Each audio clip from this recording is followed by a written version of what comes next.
change in the fundraising sector has never been greater. But innovations in technology are evolving faster than our ability to understand them. Are these advances good or bad? Do they have unintended consequences? And what is the application to the global fundraising sector? That's what we're here to find out. Welcome to the Fundraising AI Podcast, your up-to-date resource for responsible AI for the global fundraising community, hosted by Nathan Chappell and Scott Rosenkrantz. All right, we're back for another episode of the Fundraising AI Podcast. I'm here live in person with Scott Rosenkrantz. And I don't even know how to describe this room. You said hunting lodge. I was thinking some sort of weird lair. We're at a hotel that did not have good electricity in other places, so we're huddled in a room per usual and had to draw the blinds closed because the glare and all that. But I'm super excited to be with you. We're in Colorado, which I'm convinced only exists because conferences. Well, conferences, yeah. If people have been to Aurora, Colorado, I don't know how you describe it. So it was funny because the Denver airport used to be actually close to Denver and it was landlocked, and they made this really bad decision to put it there. And so they almost went the opposite way. They made we're never going to make that kind of decision again. We're going to put this airport or this city around the airport so far from Denver that people have to take a 30-minute Uber drive to get to Denver. And so what happened was the Marriott built the Gaylord, which is where we're at, which I always describe Gaylord hotels like a cruise ship that got stuck on land. Yeah, I heard you say that when we were at Bridge, and that DC, is perfect. Yeah, that's exactly what it is. All the same a cruise restaurant. Ship just somehow got stuck on land, and they're like, well, I guess this is how far we go. And every restaurant, every activity, everything is owned by Marriott. Kudos to Marriott for kind of figuring that out. I mean, it's an absolute tourist trap. I've also realized that every Gaylord has a unique smell. I don't know why the lobby here smells like McDonald's French fries. The whole thing, you go in, it's like McDonald's French fries, where honestly, the Gaylord in DC, it smells like Clorox bleach or something. I don't know if it's all the marble that they're cleaning all the time or what. I just thought it was interesting. I mean, I've been to plenty of Marriotts, right? But going to the Gaylord in National Harbor and then coming here, the layout's the same. I could probably walk with my eyes closed. I think that water feature is the exact same thing that I saw over there. It's a different decor, but the same layout. Yeah. It's just, it got a makeover. Yeah. But structurally, it's all the same. I know this is going to make a lot of people upset because people love the Gaylord and because it's like a retreat, and this one has a water park and all those things. I will say that at the holidays, Gaylord does a really good job. They decorate, I think all the Gaylords, just completely deck them out to the point where people fly in and just do the Christmassy kind of thing. So that's cool. That's cool. I always find Aurora fascinating because it's really convenient because it's near the airport, but the airport's so far from any civilization that you're like, okay, well, basically I'm stuck here. And so this is where we're at. So we're here for the Association Healthcare Philanthropy Conference. Honestly, I can't even remember the first time I went to an AHP conference. I mean, it was a long time ago, definitely more than 10 years ago, probably 15 years ago. And so it's always kind of a reunion in a way. The healthcare philanthropy sector is just very tight. People come and they change jobs, but they end up staying in touch. And so, I mean, literally even at the airport, I saw colleagues from Children's Hospital that were formerly at Children's Hospital of Orange County who are now at Hoag Hospital. And it was just fun to get to see everyone. It's also super exhausting. I think this conference, of all conferences that we attend, is morning till late at night, just everybody trying to squeeze in a year's worth of updates and who's doing what in 2.5 days. So I always leave this conference completely wiped. Yeah, I'm excited to be back though. I haven't been here, I think, since you and I were at Futurist Group. Oh, wow. 5 years ago. Okay. Right?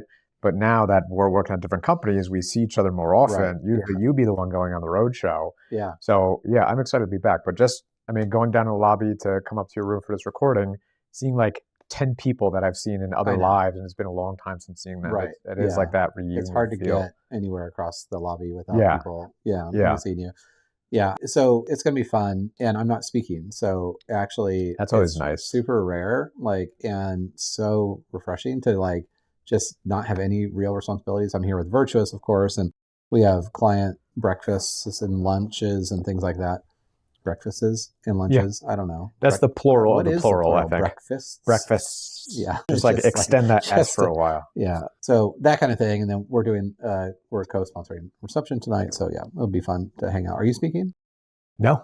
Oh, good. Same. Yeah. All right. So Yeah. we're both off the Lay hook low, and no can pressure. actually just, Pop in on do our real sessions. job. Yeah. Well, that's awesome.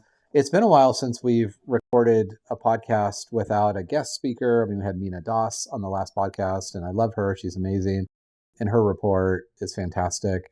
We have a lot of guests coming up in the next 6 months because people surface through the summit and, raise their hands. So we've got a lot of that coming up, but we haven't done a podcast just kind of like where we at in the state of AI, specifically, obviously, maybe in the world and humanity, which I can get people depressed really quickly, or more specifically to the nonprofit sector, and probably still could get people depressed pretty quickly there too. But I would recommend don't do an AI newsletter. Like you'll have one subscriber and it's just like, no, they're gonna go into a depression. I probably have a bunch of subscribers, but they're not the kind of people that you want to associate they're all with. masochists. Right. Yeah, I don't know. This thing with, I'm not a doomer and I'm not a prepper. I consider myself a realist, to be honest. Like I've said this for years, like any conversation around AI, ethics, privacy, security, all of it, it all boils down to how much faith do you have in the human race. And to be honest, like I believe in the exponential power of people and the extraordinary power of people, and people, can do amazing things. But also throughout history, since like literally like the beginning of time, humans have been fairly predictable in serving their own interests. And when you add financial incentives on top, pretty much any society since the beginning of Western civilization has acted very predictably. So it's not that I don't have faith in humans. I have just less faith in society doing things. So, and all you need is a few bad apples. Right. Well, with like a lot of control and coercive and persuasive, right? And offering something shiny. Yeah. It's funny.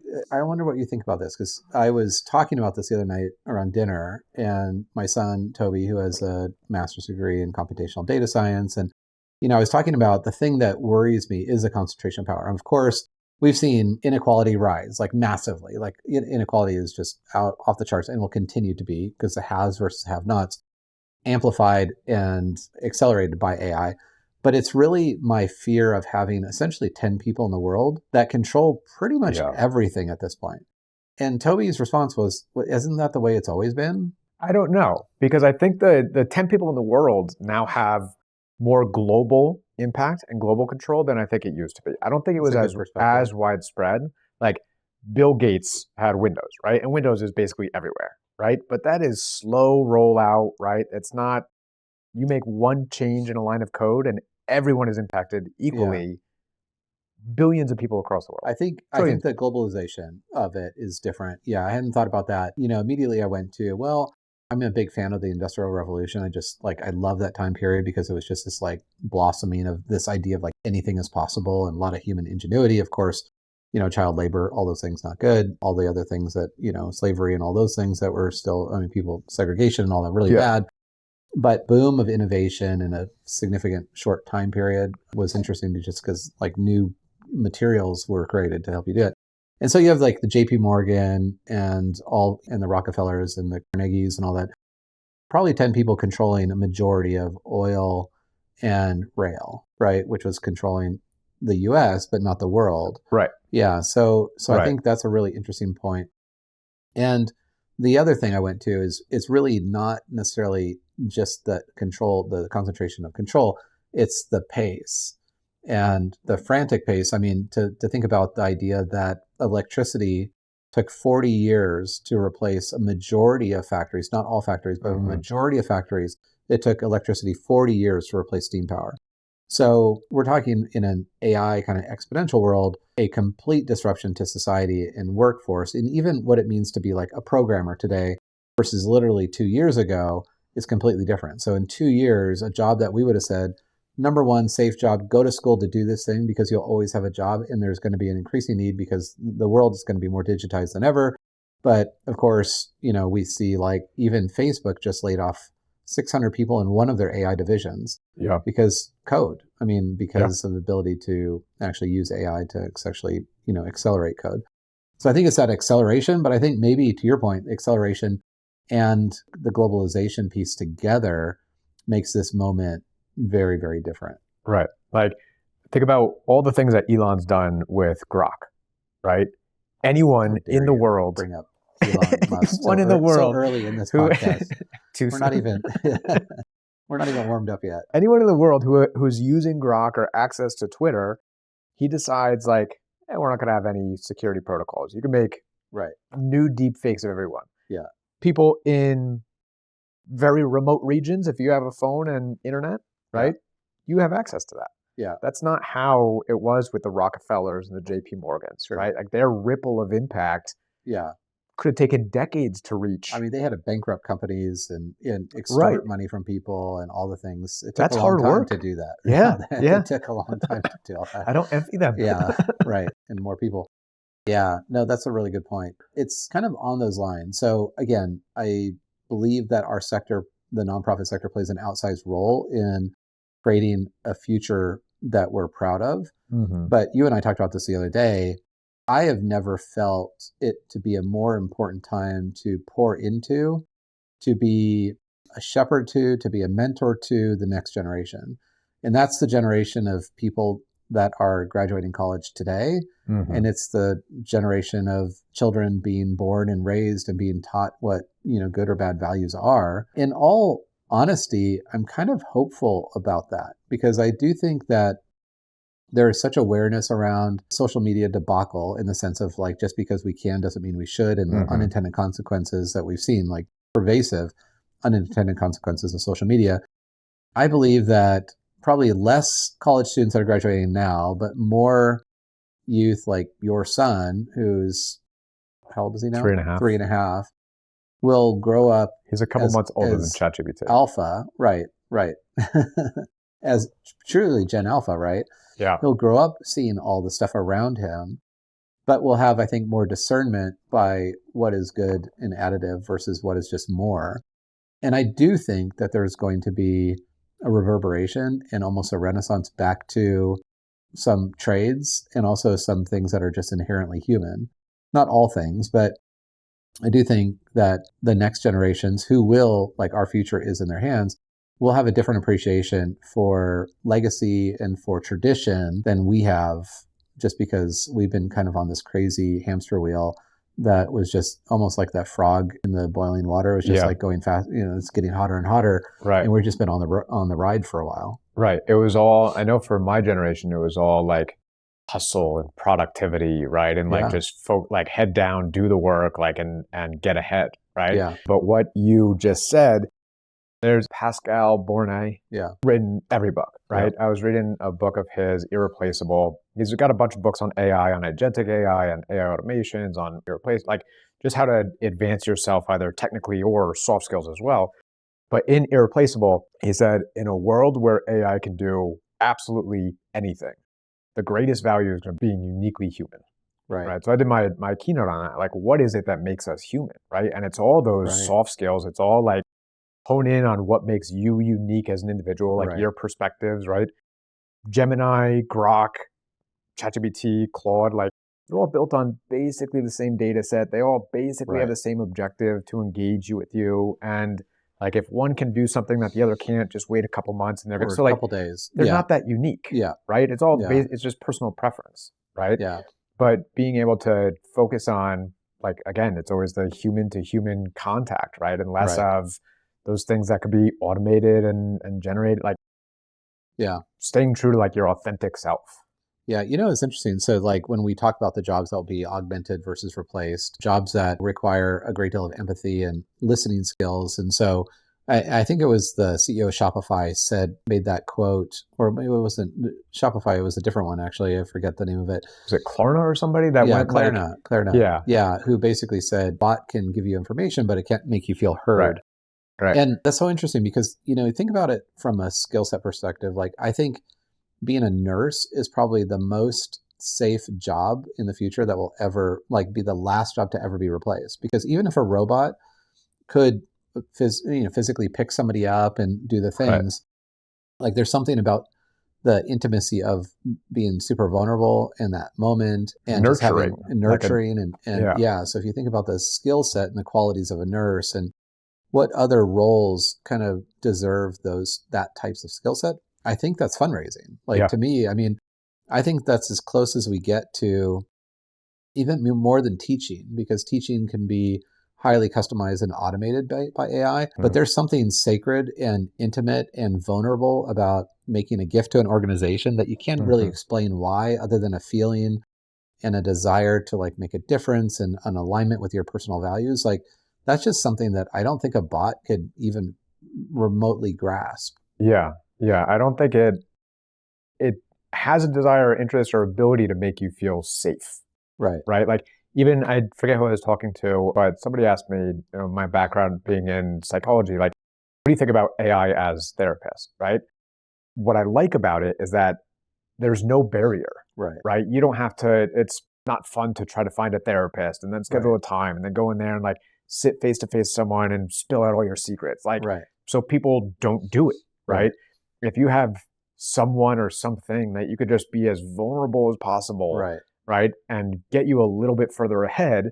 But I don't think that that's the end of it, right? I think that's a good starting point. But at some point, like if you have struggles that you need a little bit more of that nurturing or that safe space or just like guidance or someone like to see you and hear you, then you need to see a real human therapist. Yeah, and accountability. Right? I mean, I think there's a piece of this whereas a bot, I mean, again, it goes to the inherent flaw of how generative AI is built. Foundation models are built based on the idea of like number one design feature is to please the end user, and number two is to be right as often as possible. And so I think even if they're taking the role of that counselor, like what is your accountability to a bot? Right. It's like, well, it's not real anyway. You can rationalize that. Yeah. But yeah, I mean, to your point, there's been a lot of positive use cases of people using, I think actually the number one use case of ChatGPT in 2025 is now emotional support and all this. It could be like advice on dealing with an angry neighbor. It could be overcoming breakup or whatever. But emotional support overrode what was in 2024. The number one use of ChatGPT was actually like creative brainstorming, like, coming up with new ideas. That now is, I think, is like number 6 or 8 on the list, which is like crazy how quickly people went to, oh, this thing actually kind of portrays itself as pretty endearing. And so all to say, I think it's a very interesting time. I think it's really important to pour into the next generation organizations that focus on youth, that, Big Brothers, Big Sisters, Boys and Girls Club, obviously I have a deep passion for where I worked. Any organization that is really trying to pour into community and provide those opportunities for youth to grow up with strong values. And I think my biggest concern for the future of humanity is not people that have bad values. It's those that don't spend the time to think about what their values are in the first place. Yeah. Which is probably something I did much later in life with using a coach at the end of the day. Like I knew I had values. I was taught values by my mom, but like distinctly what were my values? I think there's never been a more important time. And this is why I spend more time alone than I have in the past. I spend more time in a no phone zone area, my house, before anyone wakes up. It's like my favorite time and favorite place to be. I'm definitely doing more kind of thinking around my contribution and what it means. And so, I don't know, I think that's really important. I think people need to spend time now, really now as things accelerate. I mean, I think we shared this quote before in the last episode that, Sam Altman says, heaven forbid we quote Sam Altman in this, but we say Sam Altman said that, we're about to see more change in the next 5 years than we have in the last 50. I absolutely believe that's true. Yeah. And if you don't spend time to really acknowledge and cement what matters to you and who you are and what you stand for, your life will be overtaken by the 5,000 algorithms that are literally designed, that you use every single day, that are designed to steer your direction, direct your attention in a single or a certain way. Yeah. So what is like actionable advice that for anybody listening? Yeah. It kind of feels like they're at that point, like they need to dig deeper into that, but they don't really know how to start. They don't have that. I don't have much quiet time, right? Yeah. With a small kid running around and 7 jobs. And I mean, the good thing is most people do something to unwind and relax. So like I've talked to a lot of people who run, and that's their quiet time or whatever. So I do think it's important for every human to find some quiet time. Yes. So like if you don't, again, if you wake up and your first thing is to grab your phone, there's literally a plethora, a never-ending set of algorithms literally driving you go in your phone, one thing, it's like, oh, I want to make a note about something, but you see a newsfeed pop up about something and you're just like, an hour later, you're like, I don't even remember why I went onto my phone. Yeah. If you don't do that, there's no contest. You'll never get there. I've started going analog. So like because of exact reasons. So like notebook and pen. And I see this resurgence. Either I'm more aware of it now, the love of notebooks. It's interesting because I look around more now, but like a notebook and a pen or a pencil, that makes a big difference. But I think in more specifically, it took me to go through coaching, leadership coaching for quite a while to really understand like what is your one thing? Do you watch City Slickers? Yeah. Like Billy Crystal, City Slickers.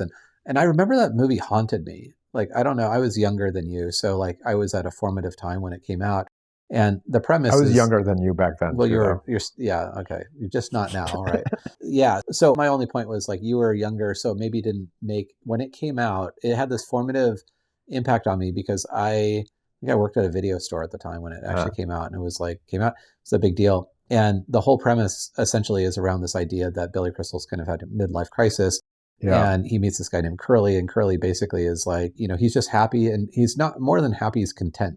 And Billy Crystal's like, well, what is your secret to being so content? And he's like, it's just one thing. And Billy Crystal's like, well, what is it? He's like, you got to find it out for yourself. And it drives Billy Crystal nuts. Like the entire movie, kind of like the subplot around the entire movie to the very end, he finds his happiness through struggle and those other things. So people need to go back and watch this because this is a lot of life. I missed all that. Really? I was probably in like fourth grade, so yeah, like I didn't think about like.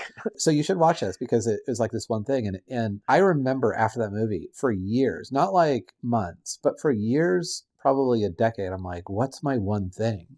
Like I didn't know what it was, and it was interesting. Really through coaching, it took me a lot of like slowing down to really be able to articulate what are my leadership principles and values, like the things that I want to be known for as a leader, and to like put those on paper and to live those. So for me, it's integrity, community, and excellence. So like obviously having integrity, but that was through community and this idea that we is greater than me.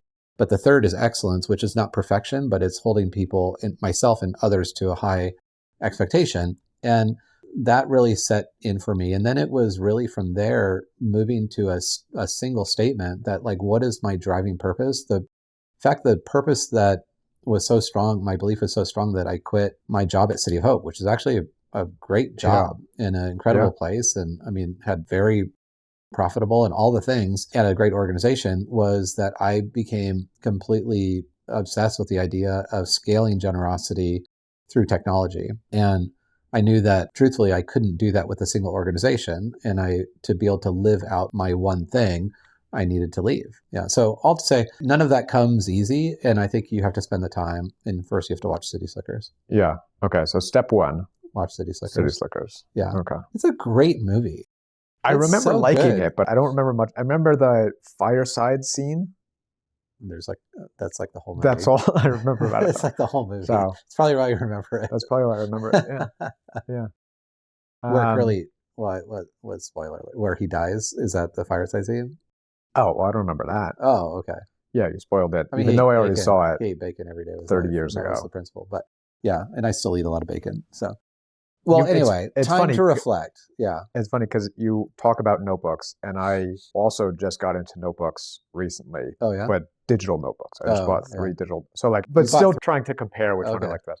But for the purpose of trying to get away from a device that gives me all information all the time, like just focus on capturing information and like thinking and trying to have that quiet time. I've also been big on, turning down notifications so that I'm not getting bombarded. Like my first page when I open up my phone has no apps on it, so that I would have to just those little barriers. But that's why you never text back. Never text back. It's on my 8th page. Mentally, I respond. I have to swipe too far. Just forget. I texted you and said, I'm on my way up. And then I realized about 12 minutes later, I've never hit send. Yeah. That time I actually wrote it out. Usually it doesn't make it outside my brain. No, it's all good. Barriers are good. I think it's never been a more important time to really ground ourselves in values and to do things that instill values and not your values onto younger people. But to really help younger people establish their values at a younger age and live those up.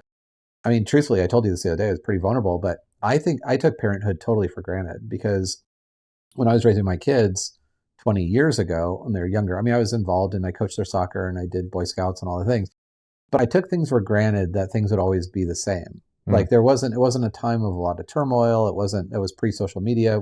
Then I had to raise my kids through social media, which is a nightmare. All the parents who had to do that for the first wave was like, holy crap. We were all comparing notes like all day long. Like it was like insane. But now we know that the pace of innovation will continue. And so it's just so important to do that. So I don't know how we got totally on that tangent, but in the world it's all connected to AI. Well, somehow. it is all related to AI. I mean, this is why I worry more about the future than ever, but I'm also hopeful because I think our sector represents, not only has a responsibility, but I think it represents the best of humanity. And I've shared this a lot, I think maybe on the podcast, maybe not, but with other audiences that, if AI is a mirror to humanity, our sector, like we have to make sure that we are like at the very front of that mirror. Like we have to push our way in front of the line so that it's our faces that are at the front of that mirror so that the future of AI could hopefully even begin to represent that. We should actually transition that into ASI and kind of this movement. So just to go wind one piece back, we're in kind of teenage phase of AI, which is kind of like the adolescent teenager kind of version of it, which is like full of promise one moment, but having a complete meltdown the other moment. Like it's just like, it's tons of opportunity in the future, but also highly unpredictable. The next phase will be artificial general intelligence. Foregone conclusion that will happen most likely 2028. I still think 2027, end of 2027, but we won't have to split hairs. The next phase after that, that's basically just a pit stop. Like we get to artificial general intelligence, which is when there is an AI that's smarter than any person in any domain. So like if there is a domain for every subject matter around the world, there'll be an AI that's smarter than any of those PhDs. So that's basically, but not all of the PhDs collectively. Because if they all got together and did a mind meld, you're like, oh, holy crap. Like that's now like really scary. Like just one Megamind. That's also a movie that you probably grew up with. Did you grow up with Megamind? That was the cartoon, right? Yeah, it was a cartoon movie. Yeah, with Brad. Yeah. Okay, so I could. So anyway, all the PhDs, Megamind, then we're like, oh no. So that's what's considered artificial superintelligence. And artificial superintelligence is something that almost every company is every big AI company is obsessed with. So like, OpenAI, not Anthropic as much, probably not, I don't know. At least not vocally. Google and others. But you found a report the other day which shows that there's this, I think, a somewhat provocative statement against artificial superintelligence and essentially signed by open letter signed by something like 21,000 people. Yeah, 21,000 people, some big players too. Jeffrey Hinton, who's like the godfather of machine learning, right? Neural networks. Stuart Russell, Steve Wozniak is on here, Sir Richard Branson. So a lot of big people are on here. And it's basically saying, we call for a prohibition on the development of superintelligence not lifted before there is 1, broad scientific consensus that will be done safely and controllably, and 2, strong public buy-in. And when I first read this, I was like, okay, I mean, we've been here before, right? We were down in Florida 2 years ago recording a podcast, and there was, I think, 2 public calls for ban going on at the same time, right? One of them might have been like Sam Altman's, but it was really nothing, right? It's like, well, we're going to do good. Trust us. Like nothing's going to go wrong. This feels like they're granted strong public buy-in. How do you quantify that, right? Broad scientific consensus that will be done safely, controllably. How do you quantify that? But like direction, like we have to hit these milestones before releasing it. And that's the whole, I mean, according to what they say, Ilya Sutskevert's company, right? That they're but doing, nobody knows what he's working on. Or what he's been given, what, $2 billion to not roll out anything until ASI. Yeah. So I think I don't think this is the last one that we're going to have here, but there's more of that public buildup of like, it's coming. It's already getting kind of scary with where things are right now. And some of the more vocal and prominent voices in the space are saying like, we really need to start like putting roadblocks up before just going full board into who can get there first. Yeah, you and I have seen Jeffrey Hinton twice now in Geneva, and I mean, truly is the godfather of AI, modern AI. Ilya was a student of his, which is interesting. And frankly, is probably, I mean, of all the people that could create safe AI is probably Ilya. But yeah, it's interesting when you list those people. So like Wozniak and Hinton and Richard Branson, those are all people that have made it so big they have nothing to lose. Like Jeffrey Hinton left Google so that he could talk freely and openly. And I've watched a lot of Jeffrey Hinton interviews recently. He's just doing a lot. He's ramping up his thing. And if asked if ASI could ever serve humanity, he always points to two things. One is that you would have to slow down. And then number two, you'd actually foundationally be able to create safe AI. And number one, you'd have to slow down the advancement of AI. Right. So he already dismisses that will never happen. Yeah. Right. And so he always says, well, that can't happen because it's the arms race for AI, country against country, companies in countries against countries, and all these things. So that won't happen. So the only hope is that AI could be actually developed in a safe way. Yet, when we saw him in Geneva, he was talking about AI essentially being like a tiger cub, and that tiger cub is like cute and you can kind of control it and it's cuddly now. But, essentially when you think about generative AI foundation models are representing all the totality of human input, like all information that's ever been curated by humans. And without guardrails, they act really badly, right? So without lots and lots and lots of duct tape and super glue and all this stuff to make them behave, they act kind of like you would think humans would act. So like Facebook did this a couple of years ago, if you remember, like they let AI talk to itself. Yeah. And this is like a parlor trick. It just became like completely forgot about racist. That, but that like keeps me up at night. But also went into a language of its own that humans couldn't understand. So it could understand itself. And they just shut it down. Right. And we see this repeatedly. And so that is at the core of this technology, is actually representing humanity. But to like Jeffrey Hinton's like point is like all we've done is like take a really bad computational model and like force it to behave. And we put so many parameters on it to behave that we're kind of trying to condition it. But in its true nature, it's still a tiger cub. Right. And so to the second point, this belief and actually this calling to basically say stop ASI until we actually know that it can be safe is actually to say the current trajectory that we're on will not work. You cannot find enough duct tape to make a foundation model truly support human flourishing. It will not happen because the true colors will always come out. The tiger cub will always become a tiger. And so I think it's really interesting because he's of the belief that in its current work, it can never serve humanity. It needs to be a complete like do-over essentially for it to be able to have a chance of doing that. And I found this quote, I meant to put it in our notes, but I thought it was interesting when I first read it. Jan LeCun, is that how you pronounce his name? Yeah. I think so. At Meta, right? Yeah. Basically said that he's done with large language models. He doesn't think that's the future, right? And I was like, okay, that makes sense. And it's because they only learn through text, right? They don't learn about gravity by seeing and understanding and feeling the weight pull you down when you jump up, right? They learn because they read text about it, right? And you'll never have a full understanding of how the world works through text alone. Right? Which you can't get to ASI if you're just in text. And so this is kind of like, this is moving us in that direction, right? Like it's almost, this is going to be the precursor to that next significant advancement. Because everybody's focused in on LLMs, but that has barriers and boundaries, right? Even if it does have no guardrails and can do crazy stuff, it still lives within text and is dependent solely on text and not like understanding the unspoken.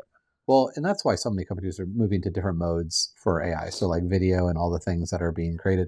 It's interesting because like I was having a conversation with my wife the other day and she's like, so OpenAI lost $8 billion in the last 6 months. So it's like, what's the play? Right. And you and I have always known like OpenAI is not in the business of selling $20 a month subscriptions. Like that's not that their bigger play and their stated vision as a company is to create AGI, but they've now stopped talking about AGI and they started talking about ASI because AGI is now a foregone conclusion.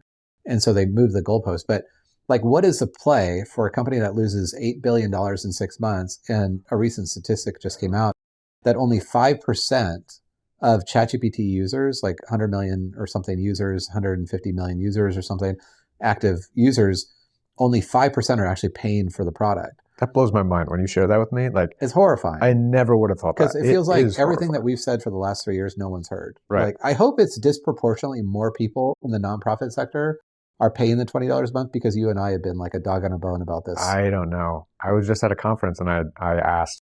What I am seeing is more people are saying yes, they're using it than they were a year ago, right? Like that gradually grows, Options right? high, yeah. But if you ask what their most Right. common use case is, it's email. Should I pay? And they think Right.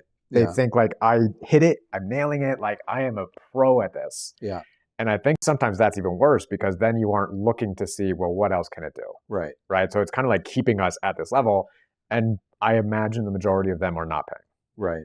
Yeah. No, I mean, I ask usually, and it's very little, number of pay. So, and people always rudimentally, they always go back to like, why should I pay? And it's like, well, you have access to privacy, right? Yeah. So if you're not paying for the product, you are the product. If people know this, it's not like profound, but at the end of the day, if you're not paying for this product, like your data is going and training AGI and ASI and all those things, because the only way you have privacy is to pay the money and turn off those things.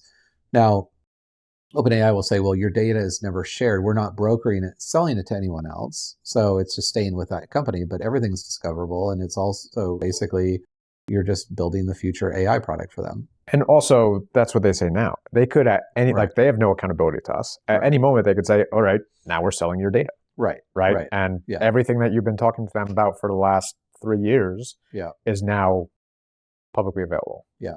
So pay for the product and then, turn on your settings that allow you to keep your messages private, for you, especially again, like me, dog on a bone, especially you've worked in the nonprofit sector where you operate in the currency of trust.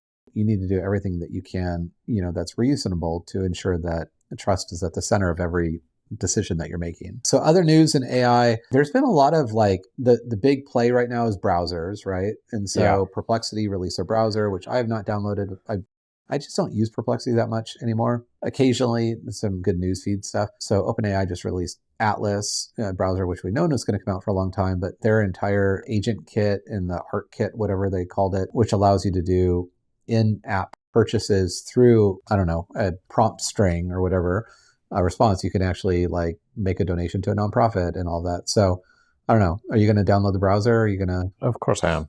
But now, I mean, I find myself using Perplexity a lot, mostly on like, I know OpenAI or ChatGPT has access to the internet. I know it can verify sources, but it's still muscle memory. Like I just feel when I go into Perplexity's window, like, okay, this is for factual information. You're in research like mode, I'm in full research mode. When I'm in like creation mode or ideation mode, then it just goes into like, so I use them very distinctly, even though they're the same. They're the same. Yeah, I know. Because I'm lazy, I think, but I also expect more from my AI than I should. And so like you were sharing the other day that you had this moment the other night that you were just like so frustrated with. Yeah. And, to be honest, like that's what it takes, I think, for people. When people want to know, like, how do I get to that point where like AI is almost like a natural augmentation. Like it's just a thing that I don't have to think about. I just go and do.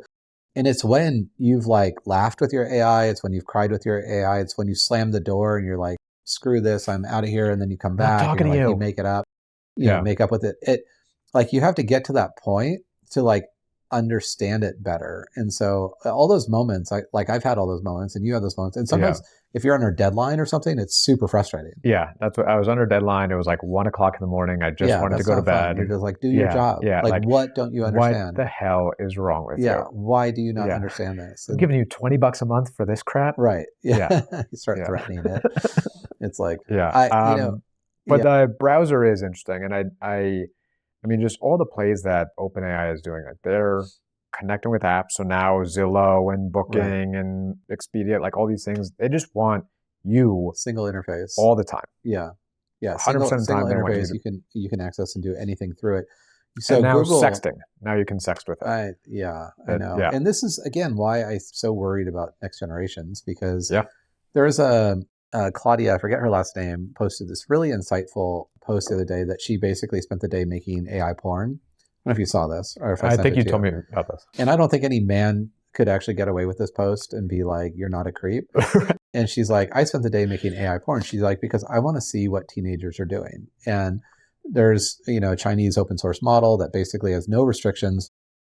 And when you're concerned for like, it's not about taking cell phones away and all that. It's just basically like educating people, like synthetic whatever relationship are not going to yield positive results to the future of humanity. No.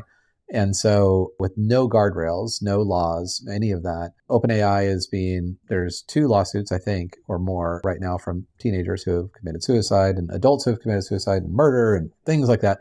And in that same time, had announced that they just basically, of all the duct tape they put on the tiger cub, they actually just took some of the duct tape off. Yeah. And it's actually fairly kind of horrifying. They're like, look, if people want to have like erotica conversations with AI, we're not, what was Sam Altman's quote? It was like, we're not the morality police. The morality police. Yeah, which I get, right? Yeah. They're a for-profit company. Like you should not, but like you've also positioned yourself in everyone's pocket and everyone's device. Like as a company that's going to cure cancer and, right.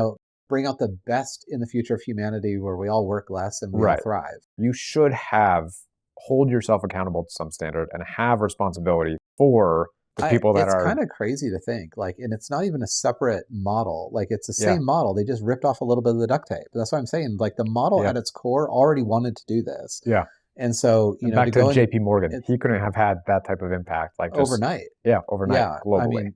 So people are calling it perv mode. So you just like, and it's crazy to think how many companies have bought very expensive like corporate accounts with AI because it's as a business tool. And like at Virtuos, I think about, we have AI governance and we have acceptable use guidelines.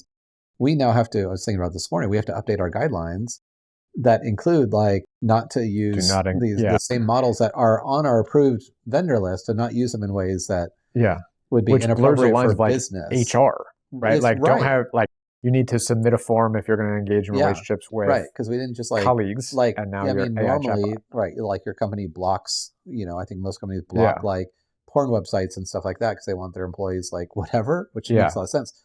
Well, this makes this really complicated. Yeah. Because how are they going to block certain prompting? So I think it's going to have to be more updates to the acceptable use. And so that just shows how dynamic this is. And it's still so few nonprofits. So few nonprofits have AI governance policies to begin with, let alone acceptable use guidelines. So if you don't, even if you do, they have to be very dynamic. They have to be updated all the time because literally in 1 week, something can change formatively.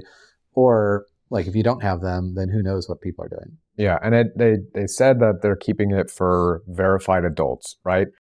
But again, to your point, like 18-year-olds are legally adults, but their prefrontal cortex is not fully there for another 7 years or so, right? So like engaging in full-on intimacy, right? Like avoiding the other sex because you can have whatever you want, whenever you want, any given moment, like that is not setting us up on the right path. Right.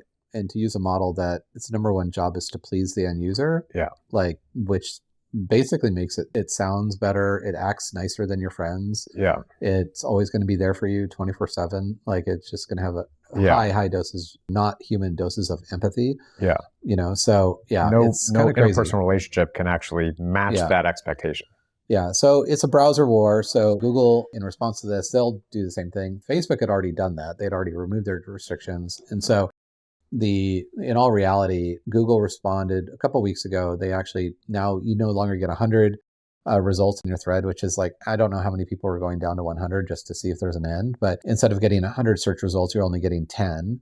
And this is moving way from SEO, search engine optimization, to generative engine optimization, which proudly me and Brittany Schaff wrote an article about like a year ago when people more than a year ago, no idea what GEO was and still probably don't. But in all regard, like we're finding that large language models are heavily weighted based on Reddit and Wikipedia.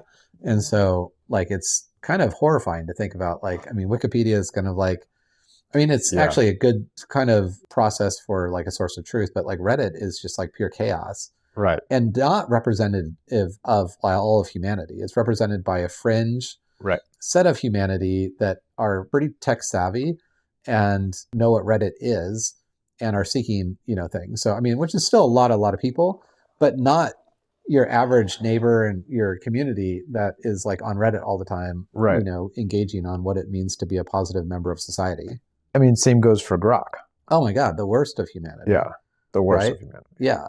Other than the Ring camera, like I've noticed my Ring camera, like the people who like post stuff, I'm like, What You think Ring cameras are the worst of it's I'm like, these are my neighbors. Like, I just like, I don't know. The people that post stuff, I'm just worried. No, probably not. Grok is definitely brings that.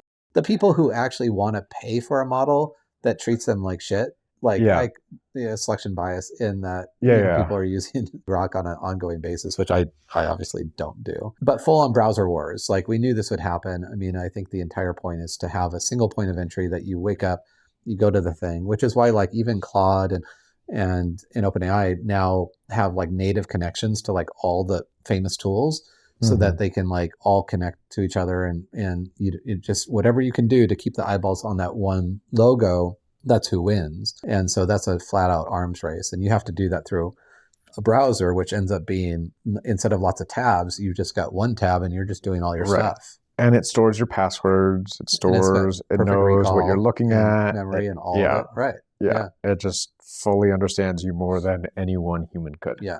But still bias. And that because these models are built by humans. Like I love the date that like Google released Gemini and somebody asked, what's the most safe, secure phone, cell phone? And it was like, well, Apple is the most safe iPhone. And it was like, oh, holy crap. And then literally the next day, so that just went viral, of course. The next day, when somebody goes onto Gemini and said, what's the safest iPhone? It's like, of course, the Android is the most safe iPhone. So like with all that, I don't want people to think that like using generative AI models in browsers is not bias. It's going to be entirely bias-based. There always will have to be financial incentives that will drive what you see first and how you see it. I think we're only beginning to learn to monetize generative engine optimization. Like, I think it's just beginning. I read an article on LinkedIn, I forget who mentioned it, but companies are starting to create pages specific for AI assistants, right? Yeah. Very clear text, very clear headings.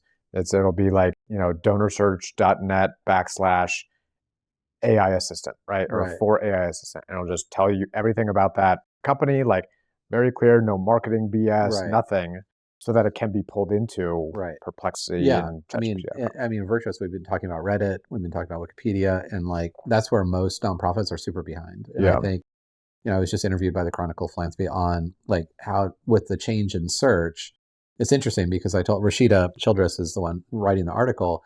I told her, I'm like, there's never been a more dynamic time to write this article. Literally, by the time you're done with this article, things will have changed. And I sent her since then 2 other articles, like formative changes, like Google going down to 10, happened literally like the next day. And so there couldn't be a more dynamic kind of technology. And the main point of the article was, how do nonprofits show up in the age of AI? Like, how do you do it? What are the strategies? And, we also know that generative AI, it prefers volume, like quantity over quality in a lot of ways. So like video content is now natively scrubbed. And so like you get a lot more words per minute in video than you do in text. And so if your nonprofit is not using video, not using audio, you're just missing those modes for AI to like find you. But Reddit and Wikipedia, I think, are really, really important, where those are always like, oh, kind of fringe, like nice to have, like, are we even present there? So anyway, things are changing. Yeah. Favorite tool of late, and we can wrap it up. What's your favorite tool of late? What are you experimenting or trying with? Not so much experimenting or trying, but one thing that I'm very pleased to see is finally Google in Gmail will create suggestions based on my language. Finally. Have you seen that? How do you know this? No. Because I've stopped because I get so frustrated with it. So I don't even have to prompt it. You open up email, hit reply, and it'll have 3 small boxes. And it'll say, like, right above your signature line, and you'll see like the first sentence or 2 of the draft. So they're doing it on their own, like proactively, without me having to. And it's better. Is it pretty like good? It'll speak more like me than it'll speak like you. Has it read all of your emails? That's how it knows your voice? About damn time. Yeah. I think I've turned that off because I don't have those prompts yet. I have not enjoyed like Fixer and others where you've always used like tools to draft emails for you. I find that I don't retain if I use AI. I just won't. It will be like kind of like, oh, did I send that out? I don't really remember because my heart wasn't in it. Yeah. And so I don't know. I've like not been a big fan of like having AI write my emails. I mean, I do like hearing that your heart is in every email you send. It is. Like, that's nice. That's why I write so many fewer emails, because I don't have that much heart. I've just got to I got to portion it out. Yeah, well, that's good. I've got to check that out a little bit more. Maybe it's better. My use case of autocomplete being like, there's no way that Google will solve for AI in general. If I'm writing a sentence and autocomplete is like, it's a Friday at 3:00, it will put in the word week and not weekend. And I'm like, you're so dumb. Like, I can't handle this. And it did that recently too. So like, have a great week. I'm like, it's Friday at 3:00. No, it's a weekend. Yeah. But Apple, when I'm driving someone in the morning, it's like, oh, you're heading to Starbucks. It actually seems to know preferences fairly well. Yeah. Sometimes, not all the time. New Siri is coming out in between 1 week and 52 weeks. So that's exciting. And that was said 52 weeks ago. It literally was said 52 weeks ago. So we all get to see all the hype. It was said 52 weeks ago. Yeah, we'll be really curious. I get so frustrated with Siri. I can't even handle Siri. Like I just don't even try anymore. Like yesterday I actually drove to a nonprofit. It's called Brightstone. I think I used voice. I said 3,000 whatever street, Brightstone. And I just hit go. I drove 45 minutes to 3,000 Fieldstone. And basically I missed my appointment at the nonprofit. I went to go tour. I'm going to, Jenny Murph, you're listening. I'm really sorry. We're going to reschedule because it's an amazing nonprofit in Franklin, Tennessee. But yeah, I was so frustrated, 45 minutes. And so then I tried 3 more times to say Brightstone on Siri, and it kept on getting it wrong. I was like, user error. That's a bold move. Yeah, that's a bold move on your part. Yeah, user error, because I hit go. Right. But like what, to use voice mode? No, to just hit go. Like just go. Like I just not was even like 3,000 Brightstone, like it just like you know what I mean? Like it was it should be I think there. The 3,000 I felt more secure of like there's not going to be another 3,000. So I just it just found it. Yeah. Yeah, it's so dumb. So that was yesterday. Super frustrating. I honestly still Notebook LM, like right now. They've released a bunch more features that are awesome. So people haven't used mind map. So of course there's the podcast novelty. Video novelty, the explainer video is amazing. But mind map is really helpful. But flashcards and game mode. So, and this is like an Ethan Mollick trick from a while back, like take any book and have it turn it into a game. And Notebook LM does it now for you. Yeah. And so, like a trivia game. So like if you're want to be creative and teaching people different ways to learn, like it's just like such a great use case. And I'm just blown away because in the last 2 weeks, I've been in 2 different states and asked 2 different audiences, like how many of you, I'm just like now so curious, like how many of you have used Notebook LM? The last one was an audience of about 150 people. I think 2 people. The audience before that was 1,000 people, and it was probably like 5. Really? And for whatever reason, all 5 were sitting at the back of the room. Like there's like this weird segregation. The fringe people are in the back. I think that might have been just a coincidence, but it blows my mind that this technology is a year old. It's profound. It's free, and like no one's heard about it. Yeah. And it could not be easier to use. And so I just love the tool. Again, you're not paying for the product. You are the product. So I'm not like giving it my deepest, darkest secrets or my social security number or any of that. But if I am curious about like the new bills that Newsom just signed in California for AI, I was mildly curious. I don't live in California anymore, but there's a lot of interesting things about regulating AI from a federal perspective that has been very clear to not regulate AI. So it's a political game right now more than actually anyone caring about the future of AI. I think it's actually more about playing the political game. Unfortunately, I was mildly curious about them. So first thing I do, take the link and throw it in there and be like, tell me about this. Like, what do I need to know? And it's just like, I'll tell you about the explainer video, like being like ADHD, like the 18-minute podcast is kind of hard for me. Yeah. Like I can get through it and it's really good. But a 6-minute explainer video is way more my heartbeat. Like I can do that. Cheering Koshi and I took our report. We put it in there like minutes before our presentation at Fundraising AI, just curiously like what it was going to come out with. And it literally came out with every highlight. And I just screenshotted every highlight in the video and we're like, we need to put that in our deck. And they happen to be the right things to put in our deck. That's awesome. I mean, it just distills it down so well. I kind of got tired of the podcast for a while, right? Yeah. I did feel I wasn't putting in like full-blown books to really get a book synthesized in 18 minutes. But those explainer videos, they are awesome. And I know again, probably the circle that I'm in, but you and Scott Friedrich, who we both know and love on the DSAI team, and he's I think he's Oh, I think he's sponsored power by. user. He actually, Notebook LM. if Scott, you're listening, sorry, I didn't respond to your text yesterday. Blame it on Scott Rosencrantz. Yeah, he's at the fringe of like, you know, what's cool and what's new and he's using it. He's pushing those boundaries. And he puts it to the test. I mean, he actually doesn't, it's not just like fringe use cases. Like he goes fairly deep and like really pushes. So it's like Dan Kershaw, very similar, same. you know? Yeah. It's like, I'm going to go deep with this. Yeah. Yeah. So one pain point I've been having lately, I'm really using the ChatGPT agent to its limit, where right now I have to wait until November 7th to get the whole new count of agents. Yeah, because you can use them all like very quickly. Yeah, but like Excel documents, like PowerPoint, I don't create a PowerPoint presentation anymore without agent doing it for me. Yeah. And it is a game changer. Yeah. And I think what I've been sharing with people, because I've been doing this a lot more lately, like it's not always right. It's not always what I want, but sometimes having somebody give me like, oh, here's this, I need something to then counteract. I need like, okay, that's not where I want to go. I want to go over here instead. Yeah. But if I have a blank slide, like I don't even know where to start. Yeah. Yeah. No, I think that's what generative AI does so well, just in general. And agent, you know, takes it to the next, just that one layer deeper, so to more of like a finished product that you can actually respond to. Yeah. Yeah. So yeah, I use like all of my credits like in the first like hour. And it was like, what? Like, it's annoying. It is annoying. I mean, it's a lot of horsepower, so I get it. You know? And it's interesting because I was using it to scrape some data, and NAN can do this, obviously. But I was curious, like, well, why would I just not use chat? And it was like, oh, I can do it. Let me give you 5 examples of what I would scrape. And it literally wrote the code to actually scrape the data, and it was perfect. But it would not give me the horsepower to do 50,000. It would just give me 5. Yeah. And I'm like, okay, so you know what you're doing.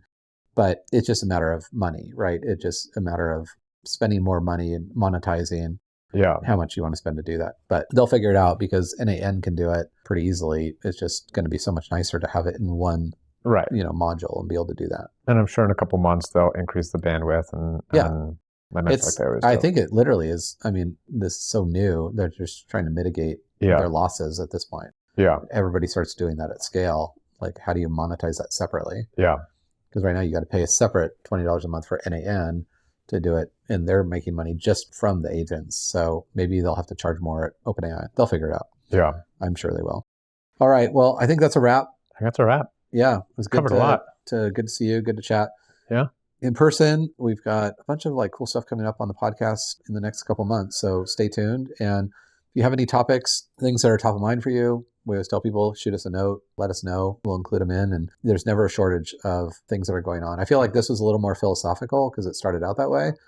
But that's where I spend more of my time lately. Yeah. So inevitably, almost any dinner party I host ends up with the future of humanity. So be forewarned. If you come to a dinner of extraordinary humans, it starts out positive and it ends, we'll just say contemplative. That sounds better. Yeah. I'm going to sit on the other side of the table, like further end. Right. All right. Thanks, Scott. Cool. Great Thank to see you. everyone. Take Thanks care, for listening. All right. Bye.